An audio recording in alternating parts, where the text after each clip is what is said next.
Tinarbia Sansonetti, merci beaucoup d'être notre invité. Bonsoir.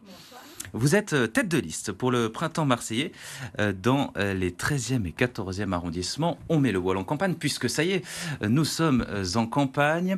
Donc vous êtes la conseillère de Benoît Payan. Vous êtes peu connu du grand public et pourtant, vous avez accepté de mener la liste du printemps marseillais dans ce secteur du 13 et 14e arrondissement. Pourquoi avoir accepté ? Alors effectivement, je suis candidate pour être la maire des 13e et 14e arrondissements. J'habite ce secteur, j'y habite et j'ai choisi d'y élever mon fils. Et donc tous les jours dans ma vie quotidienne, quand je vais faire mes courses, quand j'amène mon enfant à la piscine ou à la bibliothèque, je vois ce qui peut et ce qui doit changer. Et ces 5 dernières années, dans toutes les discussions que j'ai pu avoir avec les associations, les mamans déléguées, les clubs sportifs ou les CIQ, j'ai vu ce qu'on pouvait et ce qu'on devait faire pour améliorer notre vie dans ce secteur.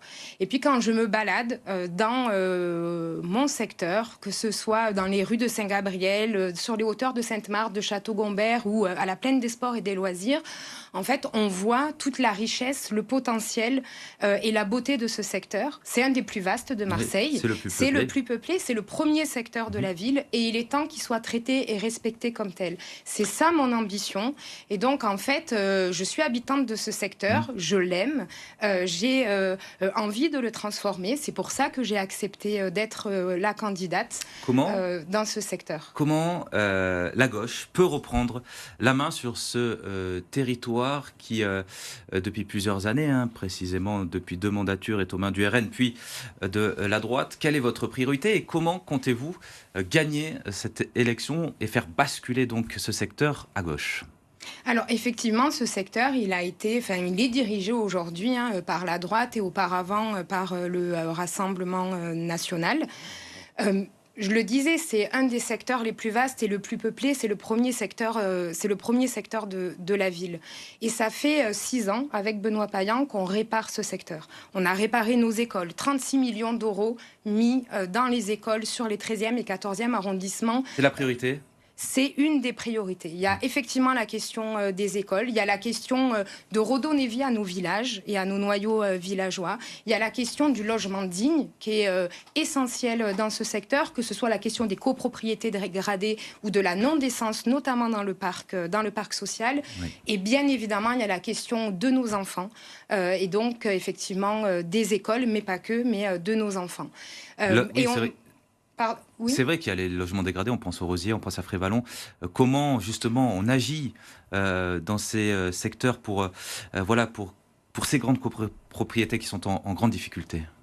Alors, il y a effectivement les Rosiers, il y a le Mail, il y a Campus, il y a énormément de copropriétés dégradées.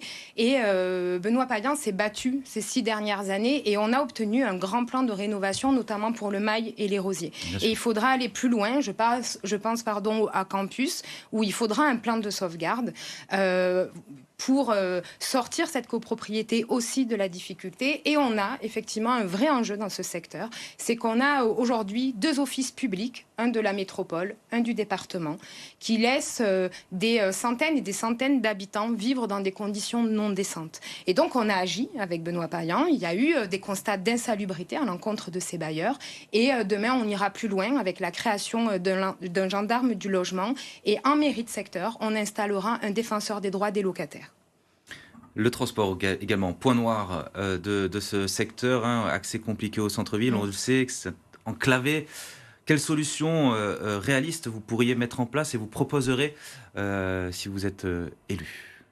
Alors déjà, il y a la question de la fréquence des bus et je pense notamment à la fréquence des bus pour les collégiens et les lycéens. On a un vrai sujet, notamment dans le 13e arrondissement où les collégiens arrivent systématiquement en retard en cours. Donc il y a la question effectivement donc, de la fréquence, mais aussi le développement du tram. Avec Benoît Payan, on s'est battu sur le tram jusqu'à Saint-Jérôme. C'est un premier pas et il en faudra d'autres. Et c'est effectivement un sujet majeur de désenclaver ce secteur. Il y a eu des premiers pas et il faudra aller beaucoup plus loin. Pourquoi, selon vous, la gauche a perdu ces quartiers pendant plusieurs années? Pourquoi la gauche n'arrive pas à gagner dans ce secteur? Est-ce que c'est à cause de l'insécurité peut-être aussi? Non, pourquoi? À cause de l'insécurité. Aujourd'hui, et vous avez parlé, hein, tout à l'heure, du rassemblement national. Et ce matin, j'entendais monsieur Alizio, pardon, avec des promesses et des promesses. Enfin, je tiens à rappeler une chose, c'est qu'effectivement, le Rassemblement national, il a dirigé ce secteur. Et le Quel résultat, bilan en tirez-vous d'ailleurs? voilà, bah, le résultat du rassemblement dans ce secteur, c'est le clientélisme, et on le voit aujourd'hui avec la condamnation, un appel de monsieur Ravier, alors maire de secteur. Le deuxième constat, c'est le recul des équipements de proximité. Il a fermé la piscine de Font-Obscur, il a fermé le CMA de Bon Secours. Et le troisième sujet, c'est qu'il y a énormément de paroles. On le voit dans cette campagne, et c'est ce que je vous disais à l'instant sur monsieur Alizio. Mais en fait, qui a ouvert le poste de proximité de la police municipale à Saint-Jérôme? C'est Benoît Payan. Ils ont été aux manettes. Et sur la question de la sécurité, quel résultat? Nous, le maire de Marseille, c'est quoi le résultat? C'est le retour de la police de proximité dans le 13e arrondissement et demain dans le 14e à Sainte-Marthe. C'est une manière aussi de lutter contre cette zone, j'allais dire presque centrale du narcotrafic, qui est souvent visée.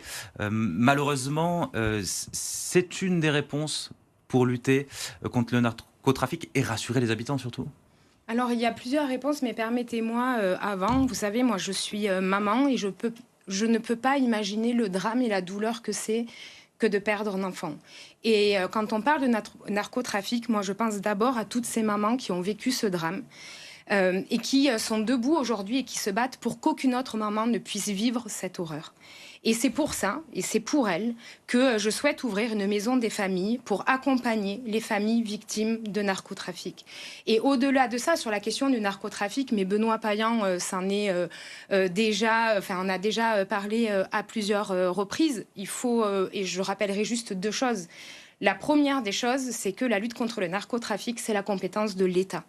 Et le maire se bat depuis 6 ans et je me battrai à ses côtés pour obtenir plus de moyens dans notre police, plus de moyens dans notre justice. Le deuxième élément, et c'est aussi de notre responsabilité, et le maire a pris sa part depuis 6 ans, et je prendrai ma part, c'est comment on répare nos services publics, comment on accompagne et on offre des perspectives à notre jeunesse. On l'a fait avec les centres sociaux. 1,7 million supplémentaires sur nos centres sociaux. Dans le 13e et 14e arrondissement, on a créé et rénové des équipements sociaux. Et c'est comme ça aussi qu'on arrivera à lutter contre ce fléau et à protéger nos enfants et à protéger nos jeunes.